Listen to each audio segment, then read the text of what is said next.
Chapter 6. These words made me shudder, but I restrained myself, and resolved to put a good face on it. Only scientific arguments would be of any avail with Professor Lindenbrock. But such arguments there were, and good ones, against the possibility of such a journey. To go to the center of the earth! What folly!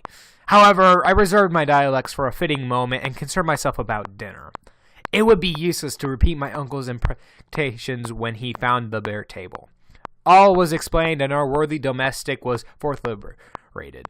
She hurried immediately to the market, and made such successful purchases that, in about an hour, my hunger was appeased, and I was able to realize my situation fully. During the meal, my uncle was almost entirely merry. He even indulged in a few jokes, very harmless ones, certainly. After dessert, he beckoned me into his study. I obeyed. He seated me at one end of the table, and I took the other. "Axel," he said, in a rather gentle tone, "you are a very ingenious fellow, and you have done me a noble service just when weary of a struggle. I was about to give up the combination. What wrong track should I have got into then? Who can say? I shall never forget this, my boy, and you shall have a share in the glory we are about to gain." Come, I thought. He is in a good humor. Now is the time to discuss the glory. "Above all," continued my uncle, "I enjoin upon you the most absolute secrecy. With you, understand me, there are savants who are envious of me, and many would undertake this journey who will never know of it till we return. Do you think there are so many bold enough to adventure?" Certainly. Who would hesitate to win such fame? If this document were known, the whole army of geologists would rush after Arne Sakuzum. That is just what I doubt, uncle, for there is no proof of the authenticity of this document. What? Didn't we discover it in the book? Yes, and I grant that Sakuzum wrote those lines, but does it follow that he really accomplished the journey? May not this old parchment be a hoax? This last word was rather hazardous, and I almost regretted I had said it. The professor knitted his brows, and I was afraid I had seriously damaged my cause. Fortunately, no remark was made. A faint smile, indeed, was discernible on my stern interlocutor's lips, as he replied, "That is what we shall see for ourselves." "Ah," I said, "but perhaps you will allow me to exhaust my stock of objections to the document." "Speak your mind freely, my boy. I allow you perfect liberty of opinion. You are no longer my nephew, but my colleague." "Go on, then." "Well, I should like to know that the outset of this Jokul and Snaffel, the Scactorus, are. I have never heard of them before." "I have no difficulty in telling you that.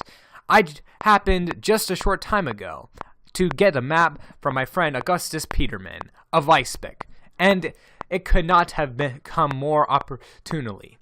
Fetch the third, alas, in the second row of the large library. List G, plate 4. I got up, and, thanks to these precise directions, found the atlas wanted. My uncle opened it and said, "Here is one of the best maps of Iceland. Henderson's, and I dare say it will solve all of our difficulties." I leaned over, and the professor said, "Look at this island, composed of volcanoes, and notice they are all bear the name of Jokul. This word means glacierous, Icelandic, and in the high latitude of Iceland, most of the eruptions break out through sheets of ice. The name Jokul applies, therefore, to have eruptive mountains on the island." "Well, and what is this to Snaffel?" I replied. I hoped he would not be able to answer my query, but I was mistaken. My uncle had begun again. "Follow me along the western side of Iceland. Do you see Reykjavik, the capital?"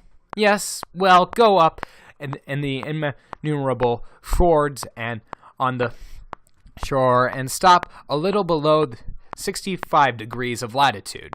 What do you see there?" "A sort of peninsula, like a long, bare bone, ending in an enormous knee pan." "A very good comparison, my boy. Now, do you see nothing on this knee pan? Yes, a mountain which seems to have risen out of the sea. Well, that is Snaefell. Snaefell? It is very so. It is the mountain 5,000 feet high, one of the most remarkable on the island.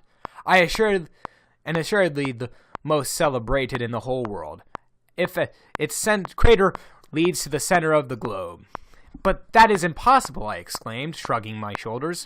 Impossible? Repeated the professor sternly. And pray why? Because the crater is evidently blocked by lava, burning rocks, and what if the crater is extinct? Extinct? Yes, the number of volcanoes on its surface of the globe is only 300, but extinct volcanoes are found in larger numbers. Now, along these last in Snaefell, and the only eruption on record took place in 1219. From that date, the rumblings began to die away gradually, till now it is no longer ranked among the active volcanoes. To positive declarations like these, I had absolutely no reply to make.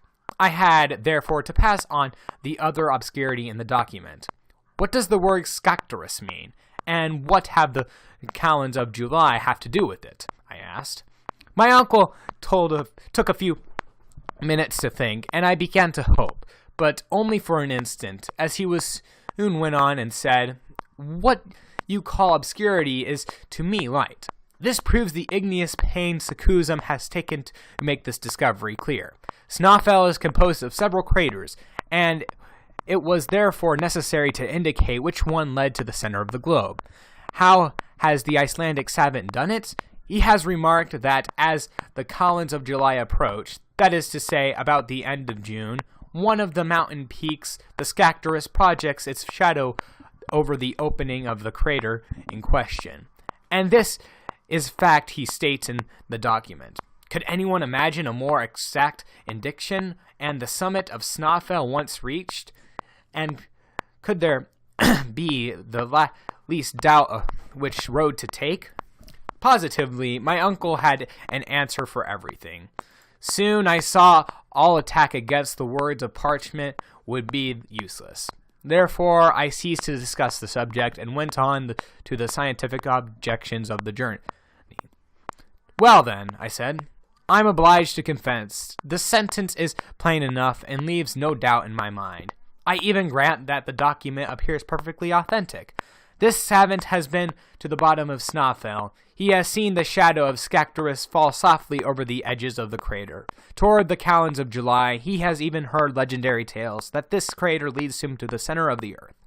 But to believe that he has reached it himself, that he has ever made the journey or came back, if he did know. 100 times no, I say to that. And your reason? Said my uncle in a peculiarly bantering tone. My reason is that all the theories of science prove him impractically of such an enterprise. All theories say so, replied the professor good-humoredly. Ah, those tiresome theories. How they hamper us. Those poor theories. I saw he was making fun of me, but I went on notwithstanding. Yes, I said, it is well known that heat increases about 1 degree and 70 feet below the Earth's surface. Now, at this rate, the temperature at the center must be over 20,000 degrees, since the radius of the Earth is about 4,000 miles. Everything in the interior must consequently be inflamed in an inflamed gaseous state. For metals, gold, or platinum, and even the hardest rocks could not resist such a heat. I am justified, therefore, in asking if it would be possible to get there. So it is the heat, then, Axel, that stumbles you. Undoubtedly, if we even only reach the depth of the Earth's crust, we should find the temperature was above 1,300 degrees. And you were afraid of passing into the state of fusion?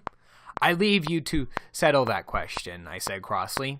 This is what I settle, replied Professor Lindenbrock, mounting the high horse, that neither you nor anyone else knows anything certain that is going on in the center of the earth, seeing that we scarcely know that 12,000th part of its radius, that science is eminently perfectible, and that each theory has constantly to give away a fresh one, was not believed till Fourier's time, that the temperature of the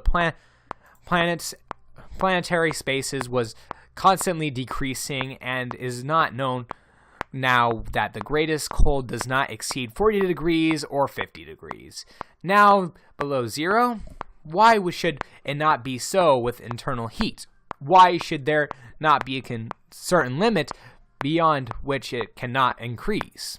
I could not reply to this, since my uncle now placed the question in regions of my hypothesis, and he went on to say, "And now let me tell you that many learned men, Poisson among others, have proved that the temperature of the center of the Earth was 20,000 degrees, and incandescent gases arising from the molten materials would acquire such elasticity that the crust would burst like a steam boiler.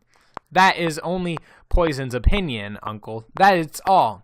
Certainly, but other distinguished geologists agree with him in thinking that the interior of the globe is neither formed of gas nor water, nor the heaviest minerals known, for in that case the Earth's gravity would be twice less. Oh, figures that can be made to prove anything.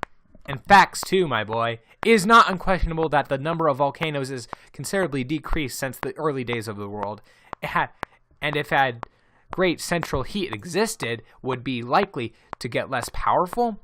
If you enter the field of suppositions, uncle, I have nothing more to say on the subject, and I have to say that my opinion is supported by that of very competent judges. Do you remember a visit Sir Humphrey Davy, the celebrated chemist, paid me in 1825?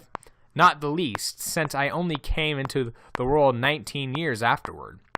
Well, Humphrey Davy came to me in passing through Hamburg, and among other topics, we had a long discussion on the hypothesis that the center of the Earth was a liquid state.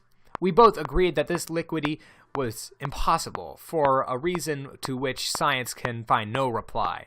And what is it? I asked in surprise. And this is that the liquid mass would be subject, like the ocean, to the moon's attractions, and that, consequently, twice a day would be tides which would heave up the Earth's crust and cause periodical earthquakes. But still, it is evident that the face of the globe has undergone combustion at some period. It is allowable to suppose the exterior crust cooled first, and the heat took refuge in the center. It is erroneous, replied my uncle. The earth has been heated by combustion of its surface, not otherwise. This surface was composed of a great quantity of metals, such as potassium and sodium, which have the property of igniting by mere contact with air and water. These metals take fire when the atmospheric vapors fall on the ground and form of rain. And as the water gradually penetrates the cracks into the Earth's crust, they cause fresh fires, which burst out in explosions and eruptions. This is why volcanoes were so frequent in the early ages. That certainly is a clever hypothesis, I could not help exclaiming. And Humphrey Davy made me see it by a very simple experiment. He made me a metallic ball of those metals, chiefly which I have just mentioned, which perfectly represented the globe. On this he squirted a sort of fine dust, and the surface began to puff up and get oxidized, and assume the shape of a little mountain. The crater opened up on top, and an eruption took place, which communicated such intense heat to the whole ball that it could not be held in one hand. Positively, I began to be shaken by the professor's arguments, heightened as their effect was by his usual fire and enthusiasm. You see, Axel, he added, geologists have raised diverse hypotheses about the Earth's center, but nothing has been less proved than the existence of great heat. According to me, it does not exist. It cannot exist. But will go and see, and, like Arne Sakuzum, find out for ourselves who is right. Yes, that we will, I exclaimed, carrying away by his enthusiasm. We shall see, that's to say, if we can see at all there. And why not? May we not reckon on some electric light and even on the atmosphere, for the pressure as it has approached the center would render it luminous? Yes, it is possible after all. It is certain, replied my uncle triumphantly. But silence, remember, silence about the whole business. Let no one take it into his head before us to try and discover the center of the earth.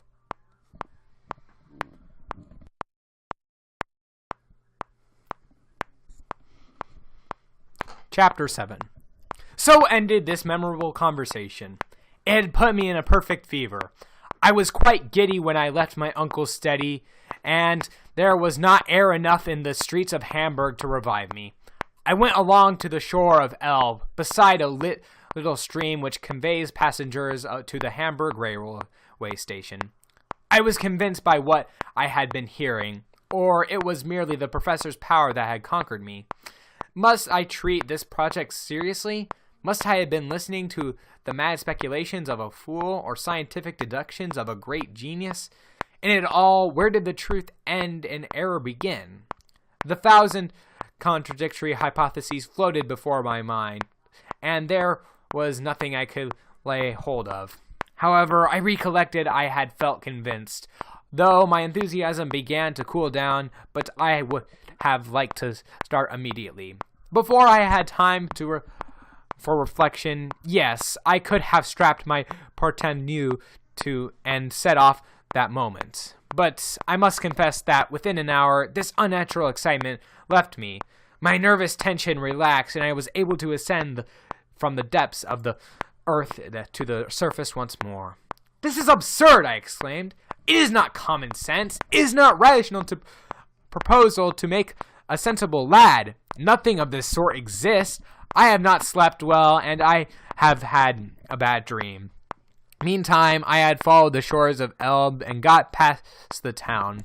After I came out to the harbor, I took the road to Altona, in obedience to a presentiment which after events justified, for I soon described my little Grauben tripping along on her way home to Hamburg. "Grauben!" I shouted in the distance. The girl stopped, rather put about, I should imagine, at hearing her name. Road. A few steps, and I was beside her. "Axel!" she said in surprise. "Ah, you came to meet me. I did not know, sir." But when she looked at me, she could not but notice how upset and worried I looked. "What is the matter?" she said, holding out her hand. "The matter, Grauben?" A few brief sentences told her the whole affair. She was silent for a minute. Did her heart throb like mine? I didn't know. But the hand I held in my own did not tremble in the least. We had gone 100 steps without speaking, and then she said, "Axel." "Dear Grauben," I replied, "this will be a great journey." I gave a jump. "Yes, Axel, a journey worthy of a nephew of a savant. It is right for a man to distinguish himself by some great enterprise." "What? Grauben, wouldn't you dissuade me from attempting such undertaking?" "No, dear Axel, I would greatly accompany you and your uncle, but a poor girl like me would only be an encumbrance." "Is that the truth?" "Perfect truth." "Ah, those women and young girls. Female hearts, always incomprehensible. You are either the most timid or the bravest of beings. Reason has nothing to do with you. The idea of this child encouraging me in this expedition, and being willing to go herself too, even urging me to do it, though she loved me." I was somewhat nettled, and why should I not own it? Ashamed as well. "Grauben," I replied, "we'll see if you will say so tomorrow." "Tomorrow, dear Axel, I shall say the same as today." We walked on together, hand in hand, in profound silence. I felt quite worn out by the exciting scenes of today. After all, I thought to myself, the calends of July are a long way off yet, and many things may happen before which may cure my uncle's craze for an underground journey. It was late in the evening, and we reached out the house of Konigstrasse. I expected to find everything quiet and my uncle gone to bed, as usual, and Martha in the dining room with her dusting brush, making all the straight for the night. But I had not allowed for my uncle's impatience. I found him shouting and running along the troop of porters, who who were unloading sundry goods in the passage. The old savant was at her wit's end. "Come along, Axel, pray," he called out as soon as I came in sight.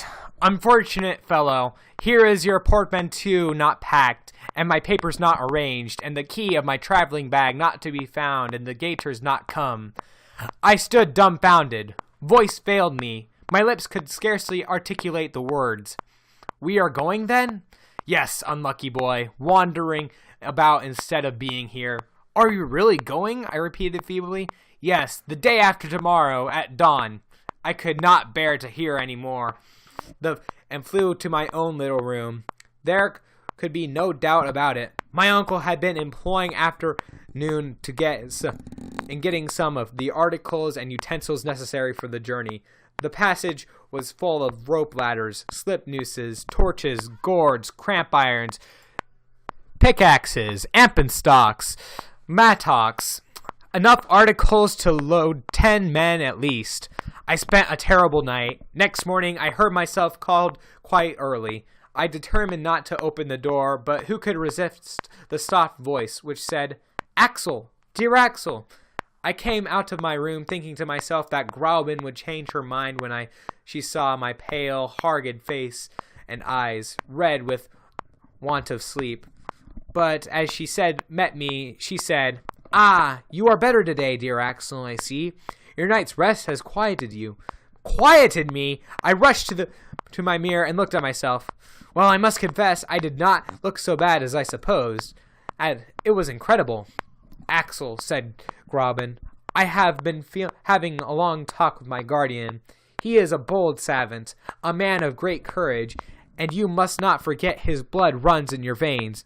He has told me his plans and hopes, and how he expects to gain his object. He will succeed. I have no fear of it. Ah, Axel, it is a grand thing to devote oneself to science. What a glory awaits Mr. Lindenbrock and will be reflected on his companion. When you come back, Axel, you will be a man, an equal, free to speak, free to act, free to—" The girl blushed and did not finish her sentence. Her words animated me, but I still refused to believe that we were really going away. I dragged Gräuben off with me and to the professor's study. "Uncle," I said, "it is quite settled that we are to go?" "What? Have you any doubt about it?" "No," I said, afraid of vexing him. "I only want to know what's to hurry us so." "Why, time, to be sure. Time which is fast flying and can never be overtaken." "But it is only the 26th of May, and between this and the end of June, what, and do you suppose, you ignoramus, that we can get to Iceland so easily? If you had not gone off like a fool, I would have taken you with me and to the Copenhagen office at Leiders and Company, where and you would have learned that there is only one service between Copenhagen and Reykjavik, and that is on the 22nd of every month." "Very well." "Very well. Why, if that we wait till the 22nd of June, we shall arrive too late to see the shadow of Scartaris and touch the center of Snæfell. We must, therefore, get to Copenhagen as quickly as we can, and find out some means of transport, and go and pack your portmanteau." There was not a word to say, and I went upstairs again to my room. Gräuben followed me. She undertook and arranged to stow away in a little portmanteau everything I needed for the journey. She was as cool and collected as if I had been going on a mere pleasure trip to Lubric or Heligoland. Her little hands went quickly to work without the least haste or fluster. She talked calmly and gave me the most sensible reasons in favor of our expedition. She enchanted me, and I felt furious at leaving her. Sometimes I was going to break out in a passion, but she took no notice, and went on methodically in her tranquil occupation. At length the last strap was buckled. I went down to the ground floor. All this day philosophical instruments, arms, electrical machines were being brought to the house. Martha did not know what to make of it. "And is the master mad?" she said. I made an affirmative gesture. And is he going to take you with him? I repeated with the affirmative gesture. Where to? She asked. I pointed with my finger toward the heart of the earth. Into the cellars? Cried the old domestic. No, I said at last. Lower than that. Evening came. I didn't know how time went now. Tomorrow morning, my uncle said. We start at 6 precisely. At 10 p.m., I felt on my bed like a lump of inert matter. During my night, my fears returned in full force. I dreamt of abysses. I was delirious. I felt myself in the iron grip of the professor, being dragged away and engulfed. I was falling down terrific precipices, always going lower and lower, with the ever-increasing velocity bodies falling in space, and yet I never reached down to the bottom. It was one interminable descent. At 5 o'clock I awoke, exhausted with fatigue and emotion. I repaired to the dining room and found my uncle already at the table, devouring all that came in his way. I almost shuddered and looked at him, but Gräuben was there, and I said nothing. I could not. At 5:30 I heard the rattling of a vehicle coming down the street. It was a big coach to take us to the railway station at Altona. It was soon packed with my uncle's luggage. And where is your portmanteau? He said to me. It is ready, I replied, turning faint. Make haste and fetch it down, or you will make us lose the train. To struggle against my fate seemed impossible. I went up to my room, rolled my portmanteau down the stairs, and followed it immediately. My uncle was just putting the reins of government solemnly into Gräuben's hands. My pretty Berlandice retained her habitual composure and embraced her guardian passionately, but she could not keep back a tear, which dropped on my face when her sweet lips touched my cheek. Gräuben, I cried. Go, dear Axel, go, she said. You are leaving your betrothed, but you will find your wife and come back. I clasped her one more in my arms and took my place in the coach. Martha, the young girl, stood at me door, waving us at last adieu, and next minute we were dashing along the gallop toward Altona.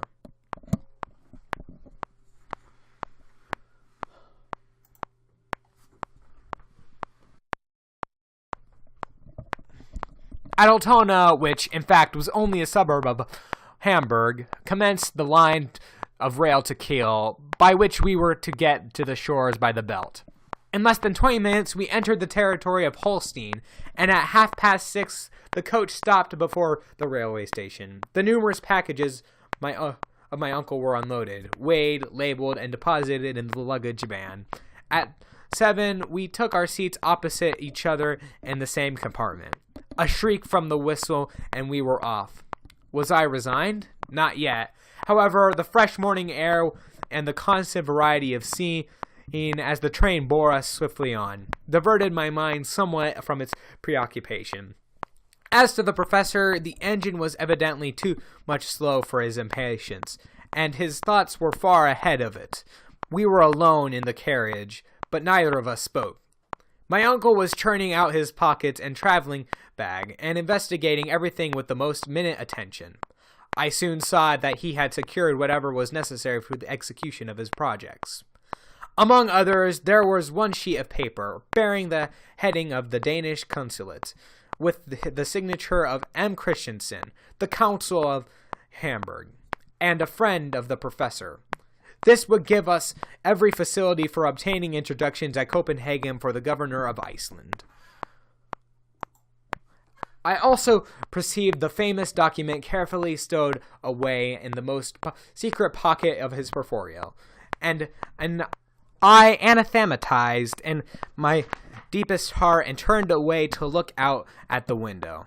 The country through which we were passing was a vast succession of uninteresting, monotonous, muddy plains through tolerably fertile, a country very favorable for making railroads, as it would allow of the straight lines so prized by railway companies. But this monotony had not time to grow wearisome, for in 3 hours from the time we started, the train stopped at Kiel, a few steps from the sea. Our luggage was registered for Copenhagen, so we did not need to trouble ourselves over it. However, the professor looked anxiously over after his property, and as it was being carried on board the steamer, till it disappeared into the hold.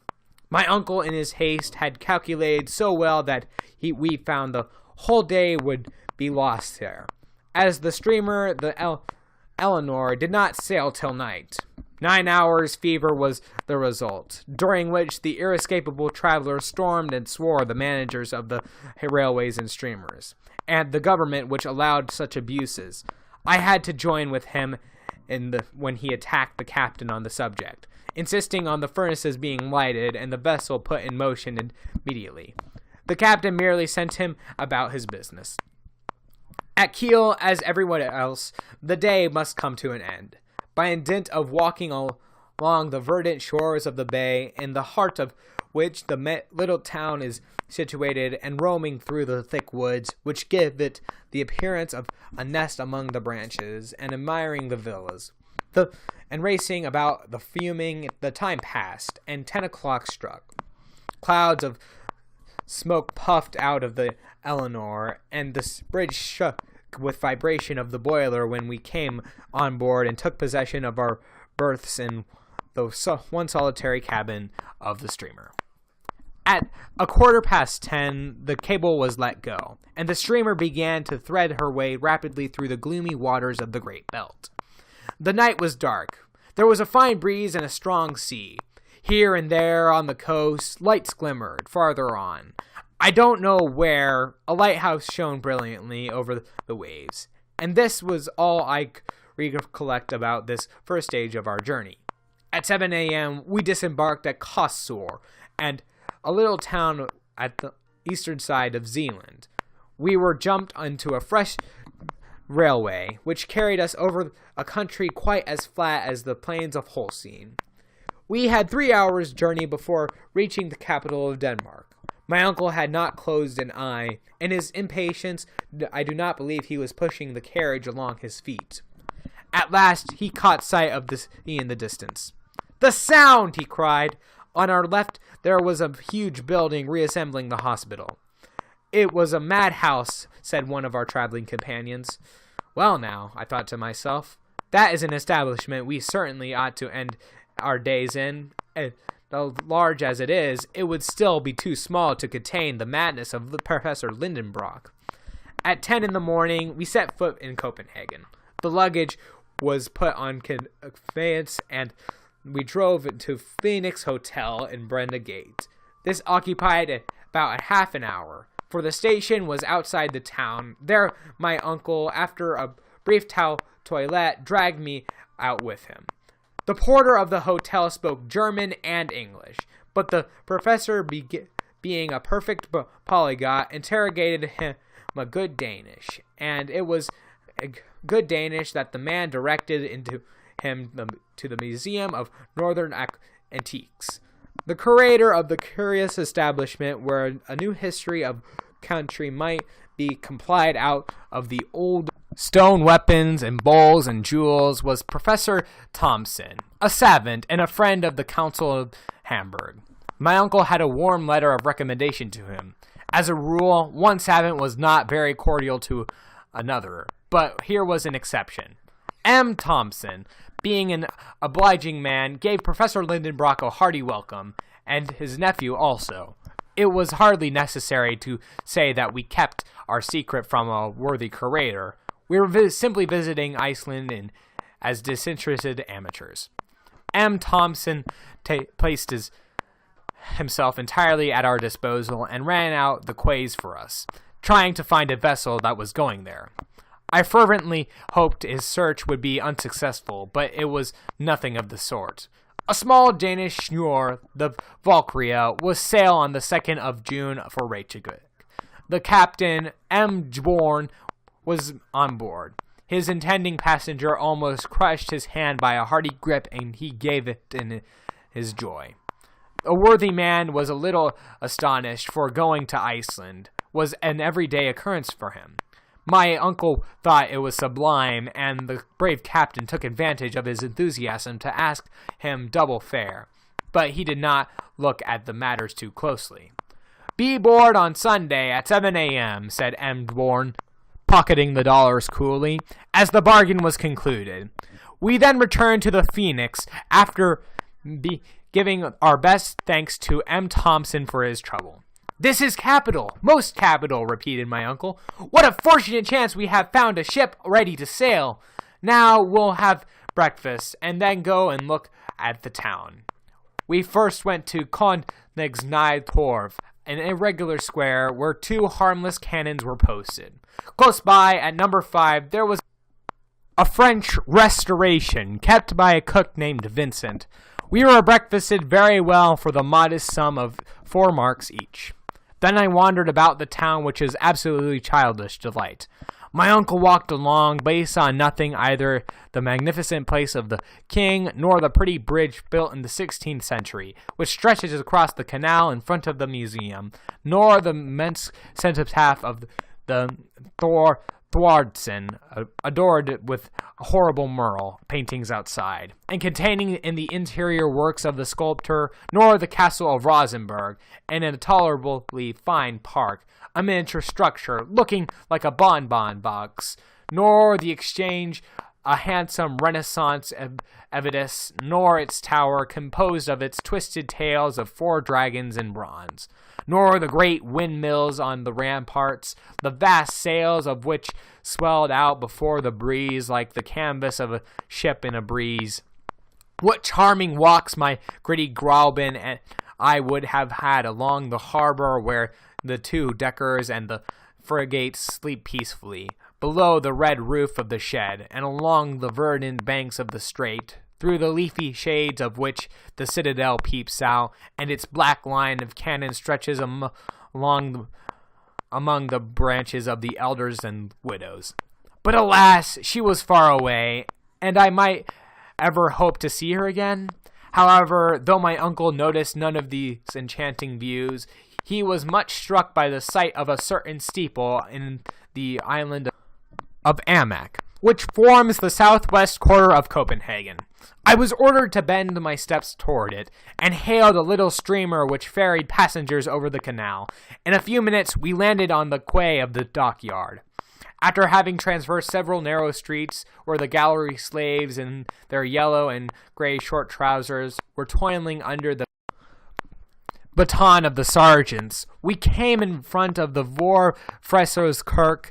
There was nothing remarkable about in this church, but this was why the steeple had attracted the attention of the professor. It was of considerable height, and rising from the top of the tower there was a staircase outside which wound around the spire to the very top. "Let us go up it," said my uncle, "but it will make us giddy." "All the more reason for going. We must accustom ourselves to it." "But come, I tell you, do not lose time." I was forced to obey. The man who kept the church lived on the other side of the street, and I got the key from him, and we commenced the ascent. My uncle went first in a nimble foot. We followed him in some alarm, and for I was desperately inclined to turn giddy. I had neither the steadiness nor the nerves of an eagle. As long as we were inside the spiral, I got on well enough, but after 150 steps I felt the wind in my face, and we reached the platform of the steeple where the outside stair commenced. It was protected by a frail balustrade, and steps, in growing narrower and narrower, seemed to climb into space. "I shall never do it!" I exclaimed. "Would you be a coward? Go on!" replied the inexorable professor. I was compelled to obey, clinging with all my might. The strong wind made me giddy. I felt the steeple oscillate at every gust. My legs gave way, and I had to climb up soon on my knees and then on my stomach. I shut my eyes. I felt sick. At last I reached the ball, and my uncle dragging me by the collar. "Look down," he said. "Look down. We must take abyss lessons." I opened my eyes. I saw the houses, looking flat and as if crushed by fall, in the midst of thick smoke. Above my head, scattered clouds were passing, and by an optical inversion they seemed to be motionless, whilst the steeple and ball and myself were whirling down with fantastic swiftness. In the distance, on my one side lay the green plains, and on the other the sparkling sea. The sound spread out before Elensnor, and sun-dry white sails like the wings of sea birds. In the mist to the east appeared the faint outlines of the Swedish coast. All the universe was swimming round before my eyes. But for all that I was obliged to rise and stand up and gaze. My first lesson in vertigo lasted an hour, and when at last I was allowed to descend and my feet touched the solid pavement of the street, I was lame. "We will begin again tomorrow," said my master, and so we did. For 5 days in succession with this dizzy exercise was repeated, and in spite of myself, I made sensible progress in the art of high contemplation.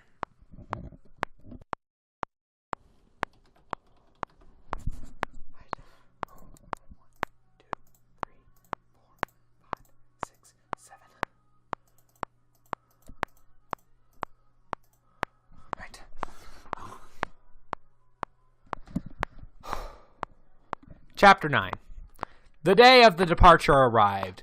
Our obliging friend M. Thompson brought us the hearty letters of introduction to Baron Trump, the governor of Iceland, to M. Picterson, the suffragan of the bishop, and M.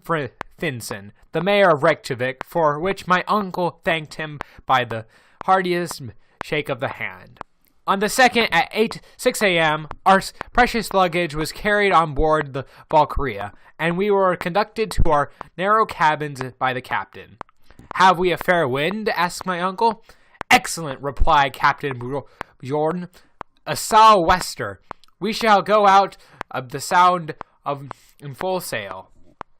The few moments later, the Schnorr got under way, and with her mizzen and brigantine and top-gallant sails spread, was running before the breeze through the strait. An hour afterward, the capital of Denmark seemed to sink beneath the distant waves, and Valkyria was coasting along Elsinore.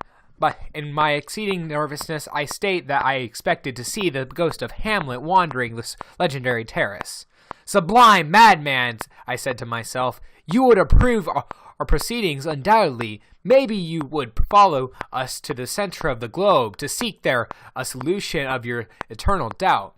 But nothing appeared on those ancient walls. The castle, moreover, was much younger than the heroic prince of Denmark. It is used now as a sumptuous lodge of the tollkeeper of the Sound, through which the 15,000 vessels of all nations pass every year. The castle of Kronsberg soon vanished in the mist, as also the town of Helsingborg on the Swedish coast, and the Schnorr began to catch the breezes of the Katag. The Valkyria was a good sailor, but one cannot reckon the sailing vessel. She was loaded with the coal for Reykjavik and 1,000 utensils, earthenware, woolen clothing, and cargo of wheat. 5 men, all Danes, comprised the crew. "How long will the voyage take?" my uncle asked the captain. "About 10 days," was the reply. "If we don't get a taste of the nor'wester, we pass the Faroes. But as a rule, you are liable to be much delayed." "No, Mr. Lindenbrock, make your mind easy. We'll get there soon enough." Toward evening, the Schnorr doubled the Skagen, the northern point of Denmark, and during the night we passed through the Skagerrak, coasted along the extremity of Norway, by Cape Lindesnes, and out into the North Sea.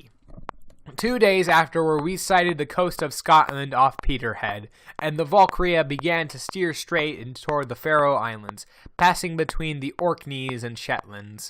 The waves of the Atlantic were soon dashing against our Schnorr, and the she had to track and to avoid the north wind, and had considerable difficulty in getting to the Faroes. On the 8th, the captain sighted Magnus and easterly of the islands, and from that time steered a straight course for Portland Bay, situated on the southern coast of Iceland. Nothing particular occurred during the passage. I stood the sea pretty well, but my uncle, to his great vexation and still greater shame, was ill the whole time. He was unable to consequently to any conversation with the captain about Snaefell, and the means of communication with it or notes of transport. All these questions were obliged to postpone till his arrival, and passed his time lying down in his cabin, the sides of which cracked and shivered with the pitching of the vessel. It must be owned he rather deserved his fate. On the 11th, we sighted Cape Portland. The weather happening to be clear just then allowed us a glimpse of Mydra's Jockle, which rises above it. The cape is simply low, broad hill with very steep sides, standing alone on the shore. The Valkyria kept good away out from the coast in the westerly direction, sailing through numerous shoals of whales and sharks. Presently an immense rock was seen, pierced in with holes through which the foaming waves dashed furiously. The Westman islets seemed to rise out of the ocean like rocks strewed on the liquid plain. After this, the schooner made a wide sweep around the Cape Reykjanes, which forms the western angle of Iceland. The stormy sea prevented my uncle from coming on deck to admire the broken, jagged shores, constantly beat upon by gales from the southwest. 48 hours later, just as we got out of the storm which obliged the schooner to take every inch of canvas, we sailed in the east, the beacon light of Cape Skagen, whose dangerous rocks extend the great distance below the waves. An Iceland pilot came on board, and 3 hours afterward the Valkyria moored before Reykjavik in the Faxa Bay. The professor emerged from his cabin at last, a little pale and exhausted, but as enthusiastic as ever, his eyes beaming with satisfaction. The inhabitants of the town stood in a group on the quay, peculiarly interested in the arrival of a vessel which had brought everyone's commissions. My uncle was all haste to leave his floating prison, or we might say hospital, but before leaving the deck of the schooner he dragged me away to the bow, and pointing with his finger to the mouth of the bay, showed me a high mountain with 2 peaks, a double cone covered with eternal snows. "Snaefell! Snaefell!" he exclaimed, thus reminding me by a gesture to keep silence. He took his seat in the boat which was waiting for us. I followed, and our feet soon touched the shores of Iceland. Next minute, the fine-looking man appeared in the uniform of a general. However, he was simply a magistrate and the governor of Iceland, Baron Tramp himself. The professor speedily discovered his rank, and presented him with his letters of introduction from Copenhagen.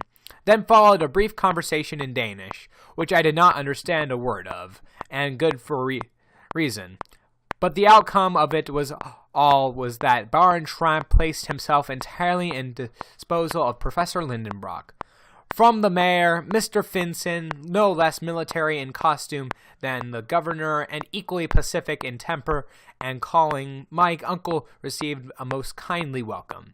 The Bishop Saffragan, Mr. Picterson, was making an exposal visitation in the north, so we had to give up meantime the pleasure of being introduced to him. But there was one most fascinating man we met with, whose society became very precious to me. This was Mr. Fredrickson, professor of natural science at the School of Reykjavik. This savant only spoke Icelandic and Latin, and it was in soft tongue of Horace that he came to offer his services. I felt at home with him at once. In fact, he was the only person with whom I could exchange a word during my stay in Iceland. Out of the 3 rooms which his house contained, this excellent man placed 2 at our disposal, and soon we installed them in a bag and baggage, the quantity of which rather astonished the good folks of Reykjavik. Come now, Axel," said my uncle. "We are getting on famously. The worst part of the business is over." How do you make that out?" I exclaimed. "Why, all we have to do now is make the descent." "Oh, if you look at in that way, you are right, but we have got to get up as well as get down, I fancy." "Oh, that does not trouble me at all. Come, there is no time to lose. I am going to the library. Perhaps there is some manuscript of Sekuzum's to be found there, and I should like very much to consult it. And while you are there, I will look over the town. Won't you do that much too?" "Oh, that has but little interest for me. The most curious part of Iceland is not as what on the surface, but what is below." I went out and wandered at the haphazard. It would have been difficult to lose one's way in Reykjavik, seeing there are built but 2 streets, so I was not obliged to ask my way in making signs, which exposes one of many mistakes. The town lies between 2 hills, on a somewhat low and marshy soil. An immense layer of lava covers it on one side and slopes gently down to the sea. The wide Bay of Faxa stretches out on the opposite side and is bounded by the enormous Snæfell Glacier, and in this bay the Valkyria was the only vessel at the anchor. Generally, English and French fishery keepers are moored in the offing, but just now they were wanted in the eastern coast of Iceland. The longer of the 2 streets lies parallel with the shore. It was here that the merchants and traders live in wooden hurts, made of red planks laid horizontally, with the other street, more to the west, runs down to a little lake, between the houses of the bishop and others not connected with the trade.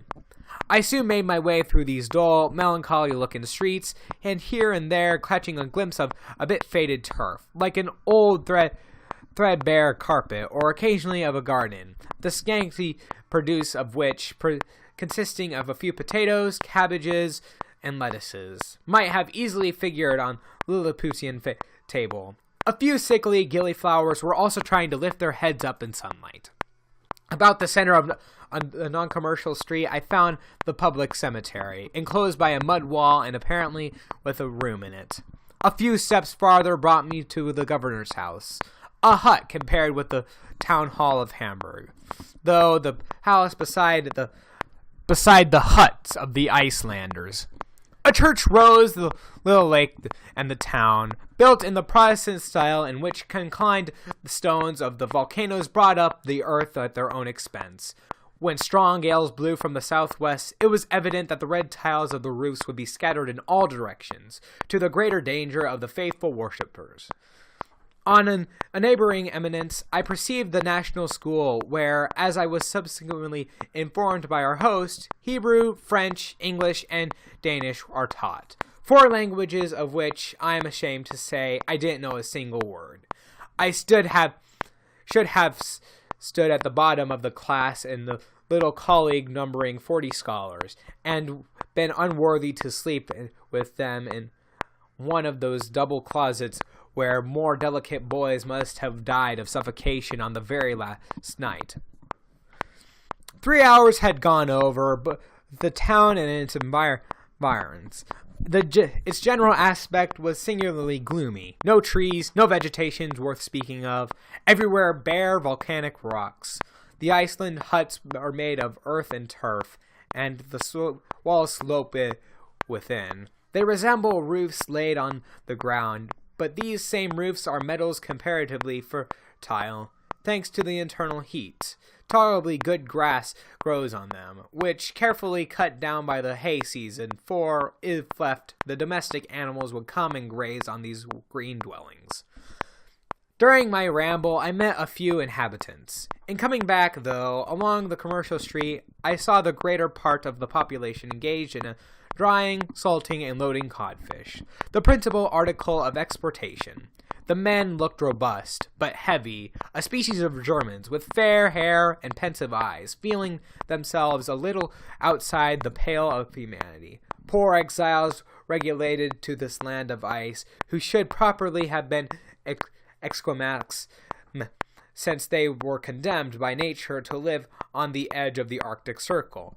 I tried in vain to catch a smile on their features. Sometimes they laughed by store of involuntary contraction of the muscles, but they never smiled.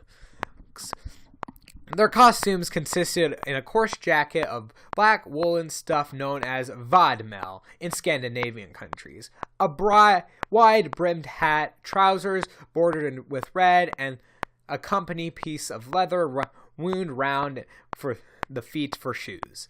The women had sad, resigned faces, agreeable enough, but without expression, and were dressed in gown and petticoat of dark vadmel. The girls wore their hair in plaits around their heads, and a little brown knitted cap over it, and married women donned a colored handkerchief with white peak of linen on the top. I returned to Mr. Fredrickson. After a long walk, I found my uncle already in the company of his host. Chapter 10. Dinner was ready and eagerly devoured by Professor Lindenbrock, whose compulsory abstinence on board had converted his stomach into a deep gulf. About the meal itself, which was more Danish than Icelandic, there was nothing remarkable, but our host, who was more Icelandic than Danish, reminded me of the hospitable heroes of ancient times. It was evident that he considered the house ours rather than his, so long as we were his guests. The conversation was carried on in the idiom of the country, though my uncle put a little German now and then, Mr. Fredrickson a little Latin for my especial benefit, which turned on scientific questions as benefited savants.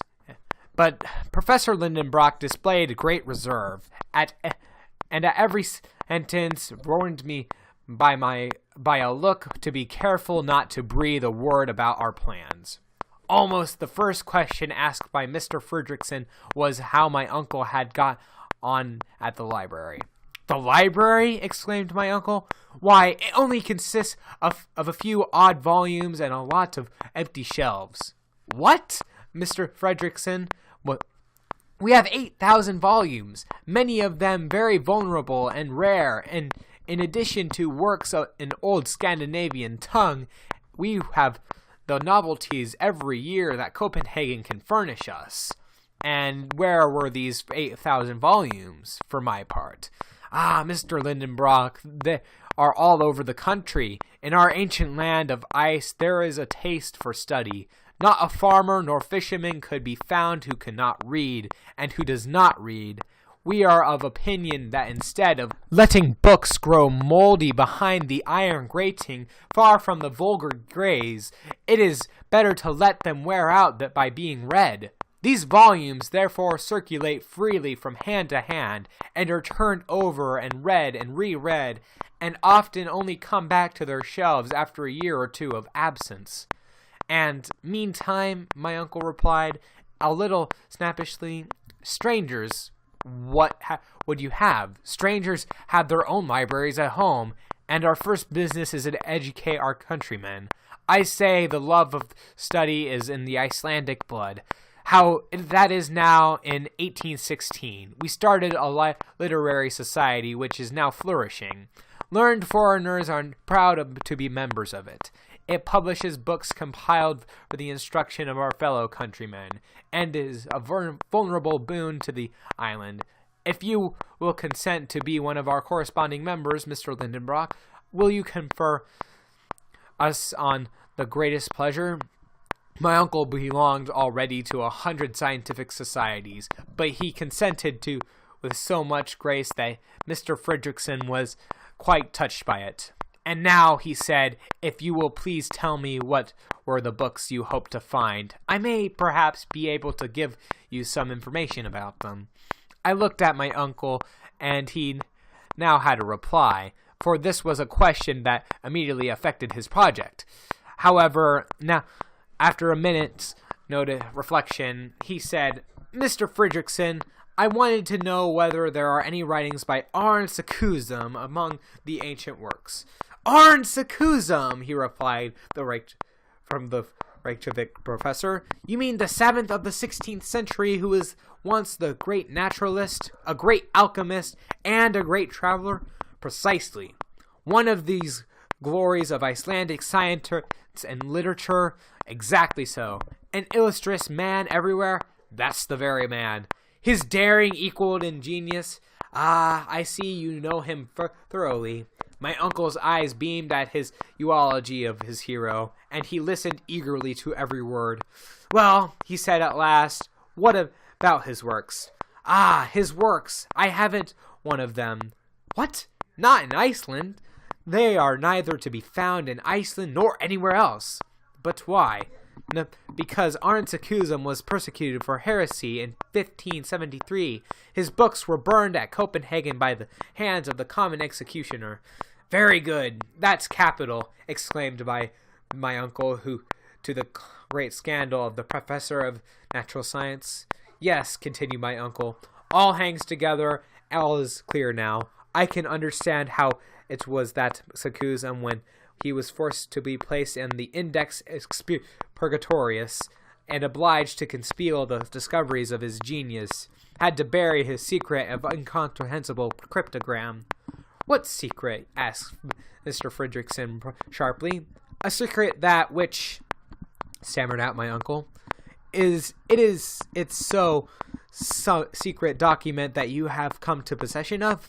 No, a mere supposition that I was making. Oh, that was it. Mr. Frederickson, and kindly dropped the subject as when he saw the embarrassment of his guest. I hope, he added, that you will not leave the island without some mineralogical wealth. Certainly not, but I fear I am a little too late. The island has already been visited by learned men, I believe. Yes, Mr. Lindenbrock, the labors of M.M. Olafsen Povelsen, undertaken by order of the king, the researchers of Troy, the scientific mission of M.M.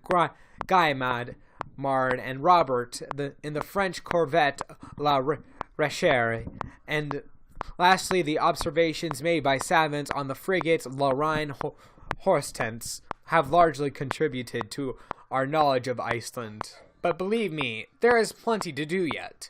Do you think so? Said my uncle, carelessly, trying to look unconcerned. I do.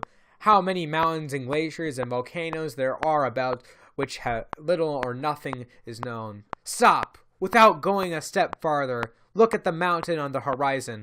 That is Snæfell. Ah, indeed, replied my uncle. That is Snæfell? Yes, one of the most curious volcanoes, and its crater has been seldom visited. Is it extinct? Yes, for the last 500 years. Well then, said my uncle, crossing my legs frantically to keep himself from giving a great jump, should I like to commence my geological explorations at this Snæfell, or Fessel, did you call it? Snæfell, replied the worthy Mr. Frederickson. This part of the conversation was in Latin. I understood every word of it, and could scarcely keep grave to my uncle, trying to hide his satisfaction. He was brimful and bubbling with delight, but wanted to put an innocent, simple look. All he managed, however, was a sort of diabolical grin. Yes, he said, what you tell me has decided me. We will attempt to ascend of the Snæfell, and perhaps even study its crater. I greatly regret, replied Mr. Frederickson, that my occupations prevent me from accompanying you. It would have been most pleasant and profitable to me. Oh, no, returned my uncle quickly. We should not like to disturb you, anybody, Mr. Frederickson. Thank you most heartily. Your company would have been very useful to us, but the duties of your profession, of course. It pleases me to think that the innocent guilelessness of his Icelandic nature, our host did not see through my uncle's clumsy maneuvers. I quite approve of your plan, Mr. Lindenbrock, of beginning with Snæfell, he said. You will reap a rich harvest there of curious observations. But now tell me, he continued, how do you think of getting there? By sea. The quickest way will be to go across the bay. No doubt, but it is impossible to do it. Why? Because we have not a boat in Reykjavik. Hang on. You'll have to go by land, keeping along the shore. It is a longer way, but more interesting. Very good, then. I must find a guide. I must happen to know of what will suit you, I think. A reliable, intelligent man? Yes, who lives on the peninsula. He is an eider-down hunter, a very clumsy fellow that will please you. He speaks Danish perfectly. And when can I see him? Tomorrow, if you like. Why not today? Because he won't be here till tomorrow. Well, it must be tomorrow then, said my uncle with a sigh.